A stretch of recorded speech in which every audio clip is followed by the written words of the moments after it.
and welcome to the Bossed Up Podcast, episode 491. I'm your host, Emily Aries, the founder and CEO of Bossed Up. And today I want to talk about imposter syndrome, as it's more commonly known, or impostorism, as I like to call it, and debunk one myth once and for all. Imposter syndrome is not a women's issue. We have long been taught to think of imposter syndrome as something that afflicts women and marginalized folks in particular. And the fact of the matter is, impostorism, this feeling of like being a fraud who's going to be caught at any moment, this feeling like you don't belong, this feeling like you just talked your way into this position, prominence or leadership, or this feeling like you're just a total fraud, a fake, someone who doesn't belong, who's not qualified to be there, and is going to be found out at any moment. That phenomenon affects almost everyone. So how did this association with women come to be? Well, Clance and Imes, the scholars who first studied impostorism among undergraduate women, studied it and coined the term only after studying this phenomenon among a population of undergraduate women. So that's where it originally got its connotation. They happened to just study undergraduate women, presuming that this was afflicting women in particular. And that's where the connotation started and has stuck over time. But upon further research, they found this to be prevalent among all kinds of people. In fact, 70% of people report experiencing imposter phenomenon or impostorism at some point in the course of their careers.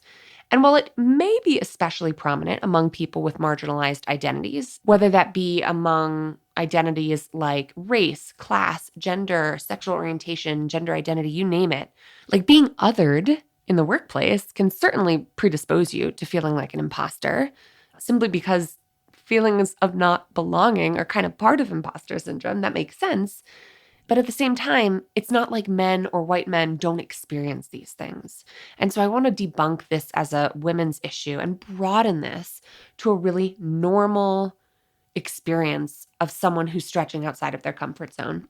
A recent study of 10,000 professionals from across the globe by consulting firm Korn Ferry found that 49% of men reported experiencing imposter syndrome, as opposed to 44% of women surveyed. That's the first study that found more men reporting imposter syndrome than women, which is a really interesting finding, right? Like perhaps this is a men's issue. After all, like the fact that this afflicts more men than women is worth talking about. They found that professionals in the US and India struggled with imposter syndrome more so than those in the UK, Brazil, and Australia, which just begs some questions around like how much our professional identities influence our sense of self, our self-worth, our self-confidence. And what I found most interesting is that across the globe, they found that the higher someone rises in work, the more senior their job title is, the more likely they are to identify as having imposter syndrome, with the highest reporting of 71% of American CEOs identifying as having imposter syndrome, which for me totally checks out because experiencing imposter syndrome is associated most often with periods of growth in your life. So when you are pushing yourself outside of your comfort zone, when you are expanding your identity, as I call it in my book, Bossed Up, A Grown Woman's Guide to Getting Your Together, when you are expanding what you see yourself as and your working identity is starting to grow and you're pushing yourself to new heights, that is when imposter syndrome hits. And that is perfectly normal. So the biggest thing to take away from this is that imposter syndrome is not a personal failing. If you're feeling like a fraud, it's not simply that you lack confidence and need to work on your confidence, right? This is not like a personal trait that's lacking or missing. In fact, it's more likely to reflect that you're doing something really courageous, that you're doing something brave. And so the findings that the higher you rise in a company, the more you're likely to experience imposter syndrome reminds me of some original research I've cited for forever here on this podcast from the Harvard Business Review September 2013 issue on invisible barriers that women face in leadership. And what they found in that study, which was done by Herminia Ibarra and her colleagues, is that the more women rise in the ranks of leadership, the more risk averse we get because our visibility increases, the pressure increases, the pressure to prove yourself on behalf of your entire gender or race increases, and the stakes feel higher, so we start to feel like imposters. Turns out men feel that way too. Turns out high pressure, high visibility roles are going to trigger imposter syndrome for everyone.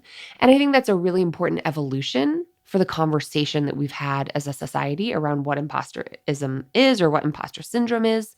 I try not to call it imposter syndrome, by the way, because it's not a diagnosis. It's not a clinical situation. It's not a personal mental health disorder. So I just think syndrome kind of gives it more weight than it deserves. And so that's why you'll hear me refer to it as impostorism. So one last thought on this, just to leave you with this thought, is, should we deduce from this Korn Ferry study that men are more likely to have imposter syndrome? Are men more predisposed to feeling like a fraud? Maybe. Or are men more likely to be in senior leadership positions? And being in senior leadership positions predisposes you to experiencing imposter syndrome. So we got to be careful here about how we draw conclusions from this study. But in a world where still 90% of Fortune 500 CEOs are men, and CEOs are more likely to report imposter syndrome, maybe it's less about gender. Maybe it's less about identity. Maybe it's about who's in charge, who's in high pressure, high visibility role. And so it's not fair to say this is a men's issue either, really. It's never been a women's issue. But I'm not confident in saying that this is like a men's issue either. Perhaps the different rates of imposter syndrome we're seeing between men and women is simply a reflection of the roles that they find themselves in rather than anything specific about identity at work.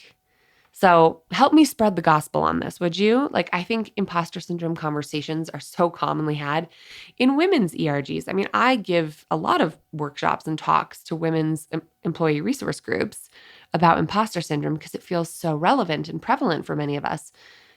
But my first point whenever I do so is to deassociate this with being a women's issue because it's not. It's normal. It's widespread. It's common.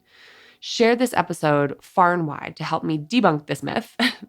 Imposter syndrome is a women's issue. And share this with the folks in your world who you think could really use a reminder on this too. I'd love to hear what you think about this conversation today. So as always, chime in the Bossed Up Courage community on Facebook or in the Bossed Up LinkedIn group. I love hearing from you there.